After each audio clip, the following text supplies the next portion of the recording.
Ladies and gentlemen, welcome to our match day live. As tonight is the Super Eagles of Nigeria going up against the Serbia team with so many itches. Will they be able to itch us as they have the likes of Nemanja Matic, Dusan Tadic, Milivojevic, and of course the big man Mitrovic, as the young Super Eagles side look to secure a win and end the international break on a high as we go into the World Cup. We're gonna Raw looking to secure his first 11 and to know which players is going to be playing. How are the Super Eagles going to do in this one without Miguel Obi once again? Let's see how it goes.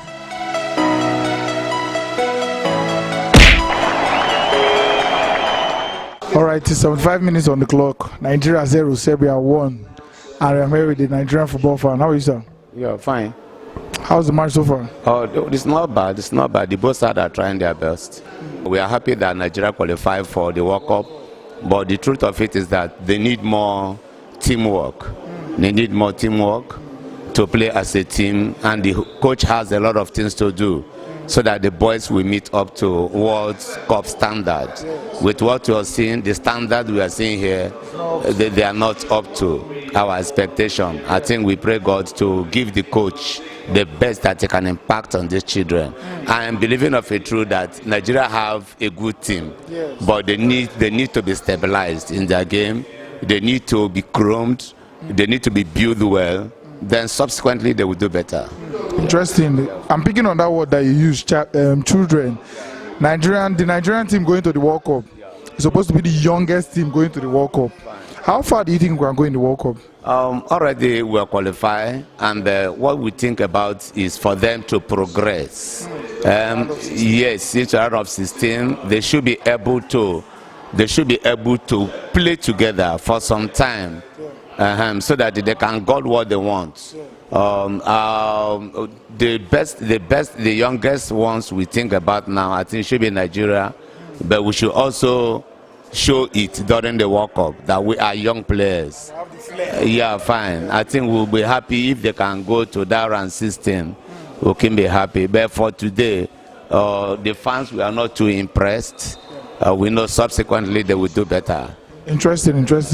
All right, sir. Do you think we are missing Mikel in this match? And also against Poland, I think the midfield, there's no fluency, no cohesion in there, no understanding. Yeah, so I think it matters a lot. Yes. The presence of Mikel could boost most of their effort in making sure that the midfield should work, is coordinated.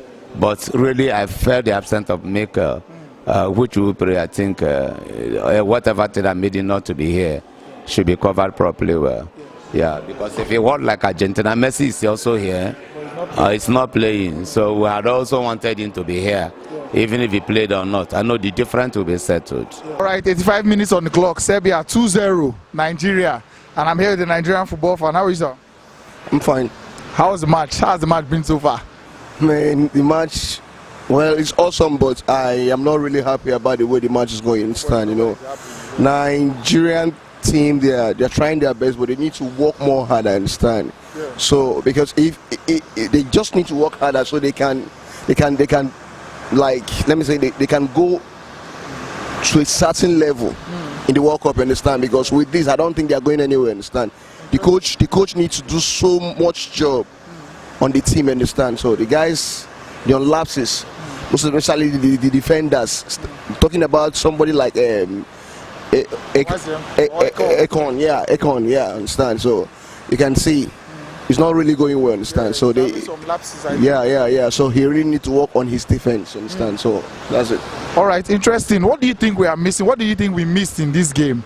Do we miss something that starts with me and ends with Mikel? Talking about Jorobi Mikel. Did we miss Mikel in this game? Wow. I must confess, yeah. The midfield. He really needs to work on the midfield. So we are lacking very much on that midfield. Someone like Mikel Obi not being in the midfield, you can see the lapses there to understand. So the passes are not flowing, the passes are not coming, understand. So I just think with Mikel on that midfield, understand, it will be more coordinated and the passes will be flowing, you know, be spreading the passes from right to the left, understand. So I think with Mikel Obi, we really need someone like Mikel Obi in that team, understand. So without Mikel Obi, we've seen it that without Mikel Obi, nothing at all. It's empty. The midfield is empty, yeah. All right, full time. Serbia 2-0 Nigeria. Yeah, we have come to the end of the match. Well, it's a game. So you can't wait to be winning every day. But when you lose, you understand, that is avenue for you to sit up, because a bigger competition is coming. So I think this is a reason for Nigeria to sit up. And secondly, work on their midfield. Everybody's talking about that midfield. Work on the midfield. At least we are seeing lapses on that midfield. That is where the coach should work. And secondly, the lineup he started with, it wasn't a good start. Who do you think should have started in place of anybody? He should have started with the lineup he used before. He shouldn't have changed the lineup at this very time. Maybe I feel he was just trying to test different players, and then so that he will know which of the players he will use when the World Cup comes around. That's why I say this one is a lesson. So because a bigger competition is coming, you understand? So you need to sit up and work on those players that play today and the ones that he didn't even put, you understand? They need to warm up. They need to play well. I think this was a wake-up call, because after we won Argentina and then won Poland, everybody was getting carried away that, oh, this team like that will be winning. So they need to train harder. They need to work harder. Did we miss Mikel today? No, we mixed. I felt the impact of the Mikel. Understand? That was the way. That was the reason why I was saying the midfield. We need to work on the midfield. I saw, in fact, his absence was missing in the game. Yeah, interesting. I heard you say something when we were watching the game about Odion Igalo, that he's too heavy, and he showed today.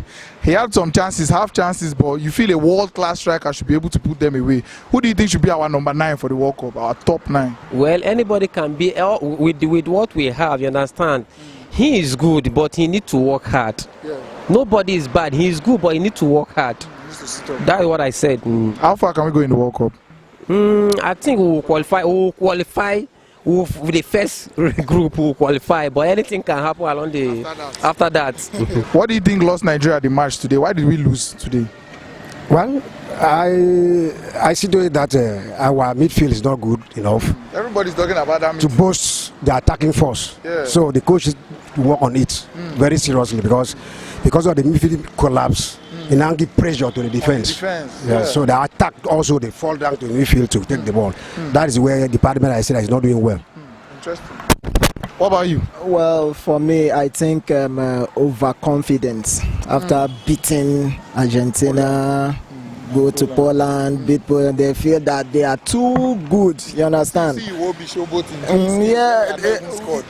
The lose is good somehow for them to know that they are not 100% fit for the World Cup. That's what I say. Exactly. Interesting. Did we miss Mikel today, John Obi Mikel? Actually, we miss him because he's the one, the oldest player as far as Nigerian Super League is concerned. So his presence also boosts the team. So we miss him seriously. So whatever may cost him not to be there the first and the second match, I think the coach and the NFA also try possible best to make sure that we get trained with them well, so that I can learn from him in his experience. Interesting. All right. With John Obi Mikel back in the team for the World Cup, how far do you think we can go in the World Cup? They will actually do well. They will do well. But semi-finals or finals? Even if we can go out of at least, let's say, quarterfinals, and that's why I wish them it's okay for them. Interesting. What about you, sir? How far do you think we can go in the World Cup? Nigeria will go do well. I don't condemn them. I said they will not do well. When the men competition start, the coach himself knows what to do. And I believe Nigeria will go out of that group, possibly be at the quarterfinal. Wow. All right, full time. Serbia 2-0 Nigeria, and I'm here with the Nigerian football fan. Nobody's happy at the moment. Why did we lose that match today? No, you can't win every match. The first one we won. And this one is just like the former person said, it's a test match, a match that at least you test your players to know how good they are. And this one is like a lesson to the coach also, for him to search for other players. And that is better than the ones that he used today. Though I didn't start the match, but the second half I watched. Not that I'm not happy, but the people like Igalo that he said he's supposed to look for people like Martins, though he's old. Oh, so you think we should roll back to some of our key players from before? Or new ones also. Interesting. New younger ones. The ones maybe locally or foreign-based players. That can help in that striking options. So in the midfield also, the place is not good. But the place where I'm angry with is the defense. Ekong. Is it not good enough? It's not good enough. Interesting. Who do you think should be there? It's good. He should watch the video He was poor today. I actually feel he was very, very poor today. But he can be better than this. Maybe I feel as Leon Balogun was not by his side, maybe he was feeling a little bit lost or something. No. If Leon Balogun was not on his side today, you should, no matter the player they bring in, you should be able to blend, at least to teach the younger ones, the upcoming ones, that at least they have somebody there. Yes, because those ones is looking up to him. If they should make the same mistake he's making, that means the post will be like a basket. So, interesting. All right, in the World Cup, going into the World Cup, Nigeria is said to have the youngest team going into the World Cup. How far can we go in the World Cup? Maybe I will not say, by the grace of God, we will go far. By the grace of God. Why do Nigerians keep using God? Yes. We are a very religious country, Shabo. No, there is nothing you do without God. True that. There is nothing you do. If God is not by your side, you do nothing. So we say by the grace of God, no matter what, we will put our own effort, but it's God that will strengthen us. Then if we are not alive to see that day, is it not God? It's God. It's God that will keep you alive. That is why I said by the grace of God. So how far can we go? Semi-finals, quarter-finals? This will qualify on the group stage, yes, the group of stage. Then what happens next, I don't know.